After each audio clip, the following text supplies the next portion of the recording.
अक्सर लोग त्वचा में खिंचाव की बात करते हैं और ये सब होता है बॉडी में पानी की कमी की वजह से, क्योंकि सर्दियों में पानी का इंटेक कम हो जाता है। तो ऐसे में बॉडी में वाटर लेवल को बैलेंस करने के लिए खास तरीके का ब्यूटी ट्रीटमेंट है जिसे ऑक्सीजन बाथ कहते हैं। क्या है ये ब्यूटी ट्रीटमेंट, देखिए हमारी रिपोर्ट पूजा गोयल ब्यूटी एक्सपर्ट के साथ।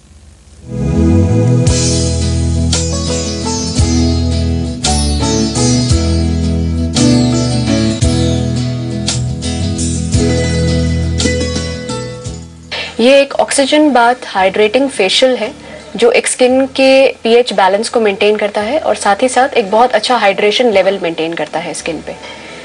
मैं अब शुरू कर रही हूँ oxygen bath for hydrating the skin. ये क्लिंजर है। सबसे पहले फेस के जो डेड सेल्स हैं, जो कॉर्नियम लेयर है, उसको रिमूव करना बहुत ज़रूरी है। ये एक क्लीनअप क्लिनजिंग प्रोसीजर है जो सबसे पहले किसी भी क्लीनअप, किसी भी फेशियल, किसी भी ट्रीटमेंट करने से पहले ये क्लिनजिंग करना ज़रूरी होता है। सिंपल मसाज मूवमेंट्स के साथ हमने फेस की क्लिनजिंग करनी है। हमने सिंपल कॉटन पैड्स लेने हैं, उनको गीला करना है। गीला करके अच्छे से हमने पहले जो क्लिंजर जो लगाया हुआ था उस क्लिंजर को अच्छे से रिमूव करना है।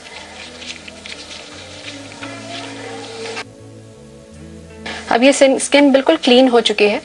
अब क्लीनिंग के बाद सर्दियों में सबसे ज्यादा जरूरत होती है हाइड्रेशन लेवल की। हमें स्किन को हाइड्रेट करना है थ्रू अ गुड मसाज। अब चाहे वो अच्छा एक जेल हो, चाहे वो एक अच्छी हाइड्रेटिंग क्रीम हो। ये फ्रूट जेल है जिस स्किन पे हम जिससे एक अच्छी मसाज देने वाले हैं। क्लिनजिंग करने के बाद हमने फ्रूट जेल लिया है क्योंकि ये एक यंग स्किन है। यंग स्किन है इसलिए हमने फ्रूट जेल लिया है जो कि एक हाइड्रेशन लेवल को पूरा करेगा। अगर यंग स्किन के बजाय अगर हमारे पास मैच्योर स्किन होती तो मैच्योर स्किन के लिए हमें एक अच्छी नरिशिंग क्रीम की जरूरत है जिसमें हम विटामिन ई के कैप्सूल्स भी मिक्स कर सकते हैं जो कि एक एंटी रिंकल का भी काम करेगा, साथ ही साथ हाइड्रेशन लेवल को भी पूरा करेगा। बहुत ज़्यादा ज़रूरत है आपको एक लिम्फेटिक ड्रेनेज की नॉलेज की। लिम्फेटिक नोड्स हमारी स्किन में कहाँ कहाँ होते हैं, टेंशन पॉइंट्स हमारी स्किन में, हमारे फेस में कहाँ कहाँ होते हैं, उसकी पूरी नॉलेज के साथ जब मसाज करी जाती है तो उस मसाज के स्टेप्स से जो फ़ायदा मिलता है वो एक अलग ही होता है। हमारे फेस में लिम्फ नोड्स पाए जाते हैं। मसाज शुरू करने से पहले ये लिम्फ नोड्स को एक्टिवेट करना बहुत ज़रूरी होता है ताकि लिम्फेटिक ड्रेनेज ठीक से हो पाए। ये हमारे टेंशन पॉइंट्स हैं।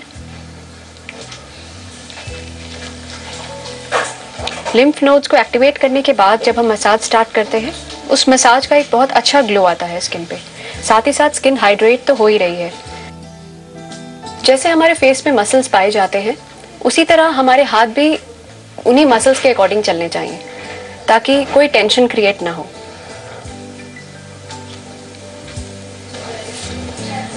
आईज के आसपास जो मसल्स होते हैं हमारे हाथ भी उसी तरह चलने चाहिए।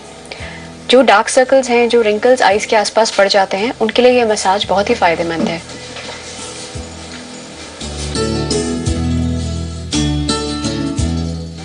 आईज के बाद हम आ जाते हैं फॉरहेड पे। यहाँ सबसे ज्यादा टेंशन पॉइंट्स पाए जाते हैं जिनको रिलैक्स करना बहुत ज्यादा जरूरी है।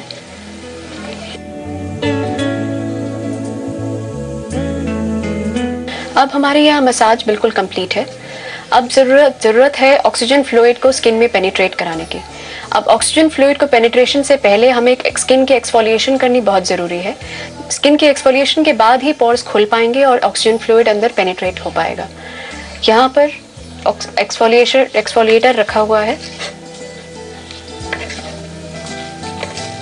हमने जेल बेस्ड एक्सफोलिएटर ही लिया है क्योंकि ये यंग स्किन है।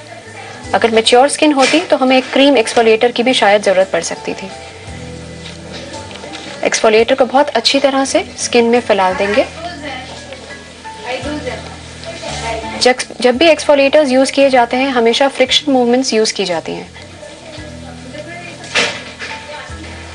अब एक्सफोलिएशन हो जाने के बाद हमने फेस को दोबारा से क्लीन करना है। अब इस एक्सफोलिएशन के बाद हमारी स्किन बिल्कुल ट्रांसडर्मल हो चुकी है। अब ये स्किन तैयार है कोई भी चीज अपने अंदर पेनिट्रेट करने के लिए। ये रेडी ऑक्सीजन फ्लूइड है हमारे पास जो स्किन में हम डायरेक्ट लगाएंगे।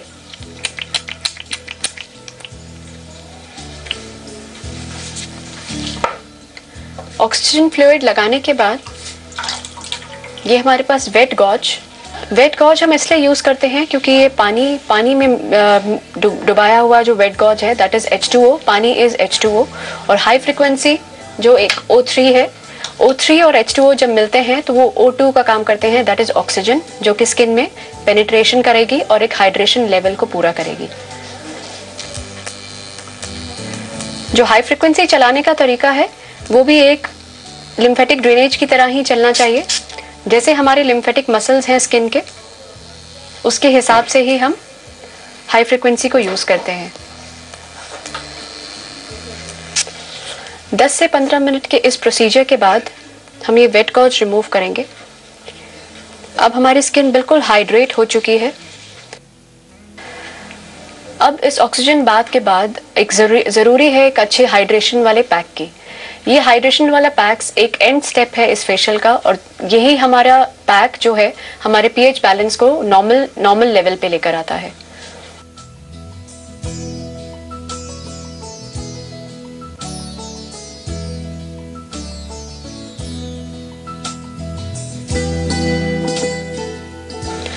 सारे फेस पे पैक लगाने के साथ साथ जरूरी है कि हम आई एरिया को भी कवर करें। यही वो सेंसिटिव एरिया है जिसपे सबसे जल्दी आपको रिंकल्स नजर आते हैं। इस पैक को 10 से 15 मिनट के बाद हम रिमूव करेंगे। 10 से 15 मिनट के बाद जब ये पैक सूखता नहीं है क्योंकि एक क्रीमी बेस पैक है, 15 मिनट के बाद रिमूव करने के बाद इस फेशियल को हम एक अच्छे सनस्क्रीन के साथ खत्म करेंगे।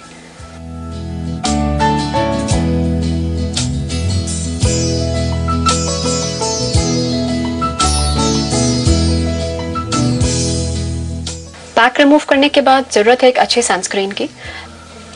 ये है फिनिशिंग स्प्रे। फिनिशिंग स्प्रे हम सारे फेस पे स्प्रे करते हैं और इसको हम नॉर्मल छोड़ देते हैं। अब यहाँ हमारा ऑक्सीजन बाथ फेशियल खत्म होता है, जो कि एक हाइड्रेशन थेरेपी है और आने वाले विंटर्स की तैयारी के लिए आपके लिए बहुत जरूरी है। और इसी के साथ हम रुक रहे हैं एक छोटे से ब्रेक के लिए। ब्रेक के बाद जल्द लौटते हैं।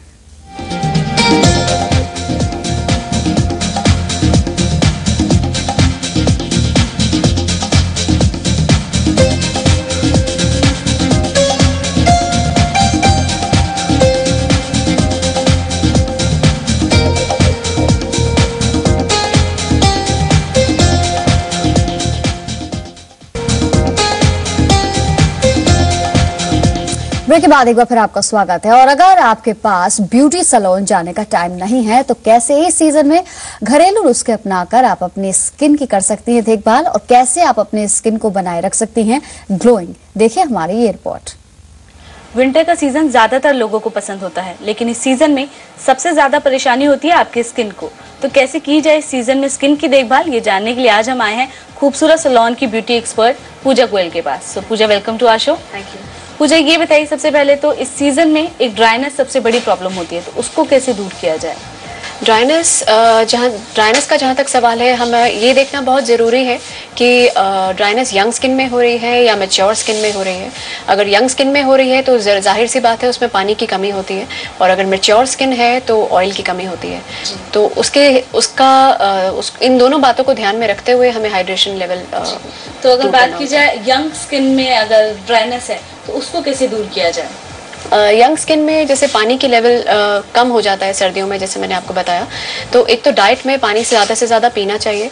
हमें सर्दियों में बहुत ज़्यादा गर्म पानी से फेस नहीं धोना चाहिए, और हाइड्रेशन लेवल को दूर करने के लिए खीरे का जूस, आलू का जूस, सेब, ये सब यूज़ कर सकते हैं हम स्किन। और थोड़ी सी अगर मिडिल एज है तो उसके लिए क्या किया जाए? अगर मिडिल एज है तो vitamin E oil plus papaya, इन दोनों को मिक्स करके एक पिंच हल्दी उसमें डाल के वो यूज कर सकते हैं। ओके। और अगर बात की जाए ओल्डर एज की, लाइक आफ्टर 40 प्लस, तो इस स्किन में रिंकल्स बहुत ज़्यादा देखने को मिलते हैं, तो विटामिन ई ऑयल बहुत अच्छा रेमेडी है स्किन टाइप के लिए। और विंटर की एक और प्रॉब्लम की अगर बात की जाए तो वो होती है कि होंठ बहुत ड्राई हो जाते हैं, फट जाते हैं। इसके लिए क्या होम रेमेडी आप बताएंगी? ग्लिसरीन ले सकते हैं। ग्लिसरीन में 1 पिंच लाइम वाटर मिक्स करके या लाइम जूस मिक्स करके उसमें ये दोनों चीज़ें मिक्स करके एक प्योर रोज़ वाटर उसमें मिक्स करके रोज़ रात को सोते वक्त लगाएं होठों को। और हाथ और पैरों की खुश्की को कैसे दूर किया जाए, जो त्वचा खुश्क हो जाती है उसको कैसे दूर किया जाए? ज़रूरी है रोज़ रात को हम गर्म पानी से स्क्रबिंग करें, एक्सफोलिएशन करें हाथों और पैरों की। उसके बाद vitamin E oil, pure vitamin E oil या आलमंड ऑयल दोनों हाथों पे पैरों पे अच्छे से मसाज करके ग्लव्स और साथ ही साथ सॉक्स पहन के सोएं रात को। ओके। और अक्सर ये भी देखने में आता है कि जब भी हम सो के उठते हैं तो आईज में पफीनेस हो जाती है, उस पफीनेस के लिए क्या आपको पफीनेस जनरली होती है जब हमारी बॉडी में लिम्फेटिक ड्रेनेज ठीक से नहीं हो पाता। तो उस लिम्फेटिक ड्रेनेज को ठीक करने के लिए हम रोज़ रात को पैरों के नीचे तकिया रख के सोएं और उसके बाद पानी ज़्यादा से ज़्यादा पिएं। और उसके बाद ज़रूरी है ये देखना कि हमारी बॉडी में हार्मोनल लेवल ठीक है या नहीं। और साथ ही साथ जहाँ तक होम रेमेडी का सवाल है, टी बैग्स यूज़ किए जा सकते हैं। यूज टी बैग्स जो आते हैं उनको हम गर्म पानी में डिप करके आंखों पे रख सकते हैं। खीरे का जूस मिक्स कर सकते हैं जो कि हेल्प करता है पफीनेस दूर करने के लिए। अक्सर देखा जाता है कि सर्दियों के मौसम में धूप सभी को बहुत पसंद होती है, लेकिन इस धूप से कुछ लोगों की स्किन में रेडनेस हो जाती है, पर्टिकुलरली इस एरिया में। तो उस रेडनेस को कैसे दूर करें? ये रेडनेस जनरली सेंसिटिव स्किन में ही आती है और जब भी हम धूप में निकलते हैं इस बात का खास ख्याल रखना चाहिए कि हम एक SPF लगा के निकलें। सिर्फ धूप में ही निकलना ज़रूरी नहीं है, मतलब अगर आप घर में भी रह रहे हैं तो बल्ब से भी अल्ट्रावायलेट रेज ही आते हैं, तो एक अच्छा SPF जिसमें SPF 20 या 30 हो वो ज़रूर लगा होना चाहिए स्किन के ऊपर। और अगर लास्ट में आपसे एक सवाल पूछा जाए, एक ऐसा मंत्र आप बताइए जो इस सीजन में, इस विंटर में स्किन को और भी ब्यूटीफुल बना दे, तो उसके लिए आप क्या बताएंगे? स्किन की ब्यूटी को मेंटेन रखने के लिए ज़रूरी है कि क्लिनजिंग, टोनिंग और मॉइस्चराइजिंग ये तीनों प्रोसीजर्स फॉलो करने चाहिए। जहाँ तक होम रेमेडी का सवाल है, क्लिनजर हम एक अच्छे मिल्क से कर सकते हैं। यंग स्किन है तो कच्चा दूध ले सकते हैं, मैच्योर स्किन है तो उबला हुआ दूध ले सकते हैं। एक अच्छा टोनर और एक अच्छा मॉइस्चराइज़र। टोनर आप रोज़ वाटर ले सकते हैं या आप नीम का पानी उबाल के ले सकते हैं। अगर यंग स्किन है और दाने हैं, इन्फेक्शन को दूर करना चाहते हैं, आप नीम का पानी एज अ टोनर यूज़ कर सकते हैं। और जहाँ तक मॉइस्चराइज़र का सवाल है, फ्रेश एलोवेरा प्लांट्स आते हैं, उनका जूस आप डायरेक्ट फेस पे लगा सकते हैं। यंग स्किन हो या मैच्योर स्किन हो, दोनों में हेल्प करेगा। जी। ये है कुछ ब्यूटी टिप्स जो पूजा ने भी आपको बताया। आई एम श्योर अगर इन टिप्स को आप इस विंटर सीजन में इस्तेमाल करेंगी तो आपके लिए बेहद फायदेमंद होंगे। कैमरा पर्सन मुकेश के साथ रेनू नेगी, जी न्यूज़ उत्तर प्रदेश। और उसी के साथ हम रुक रहे हैं एक और छोटे से ब्रेक के लिए। ब्रेक के बाद लौटेंगे तो बात करेंगे किचन सेगमेंट की।